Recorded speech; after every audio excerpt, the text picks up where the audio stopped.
Okay.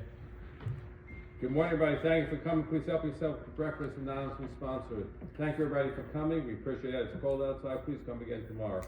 The Torah says, "Vayomer Hashem Moshe." God said to Moshe, Emerald, Aaron, speak to Aaron, Kach Matcha, take your staff, and put it over the waters of Egypt. So Chazal teach us that the first 3 plagues Moshe did not do. We're talking about water, the water turned into blood, the frogs, the lice. Moshe did not participate, and the reason being is because he was the first 2 markers he was saved by the water.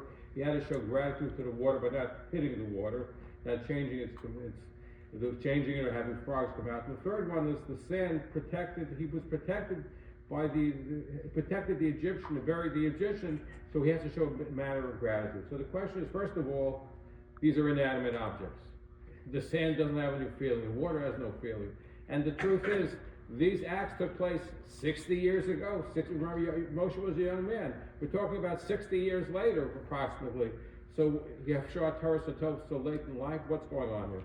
So the answer is yes, these are inanimate objects, but the fact is, though, Moshe had to be ingrained to the feeling of gratitude. Gratitude is just something with you. It's irrelevant if it's an animate object or an inanimate object, but you have to get the feeling of gratitude into you. That's what this lesson is all about, to show the feelings of gratitude. In fact, there's a popular expression in Gemara, in the well that you drink, you don't throw stones, which is based on this principle.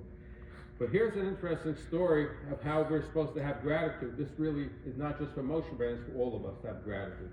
The story is told about a young Shimon Schwab was in Europe. He was learning in Mir Yeshiva. Rabbi Yochanan was Mashgiach. And what happened was he borrowed money from a fund to go back home for Pesach. So he had to go back to Germany for Pesach. He borrowed money to go back, and then when he returned the money, he said thank you. So Rabbi Shimon Schwab said, you're not allowed to say thank you. It's considered ribbis, interest. Because if I lend you money and you pay me back, you say thank you, it's interest. You're not allowed to say thank you. Following year, Rabbi Shimon Schwab borrows money from the fund, and he gives back the money to the Rosh Hashanah, to Rabbi Yochanan, and he doesn't say a word. And he says, don't you say thank you? He goes, but Rabbi, last year told me it's ribbis if I say thank you. He says, but listen, you should feel in self such a powerful means of saying thank you. It should burst out of you. The fact you don't have this feeling, part of it, that's what I'm trying to teach you. That you have to have an internal struggle to say, I just see the internal struggle. That's how strong gratitude. To say thank you, it's not something just today, it's forever. It's for an inanimate object, an achas b'kama, to a person, to a human being. You have to show the feelings of gratitude. Hakaras Hatov is a very powerful force. Have a wonderful day. Shkar.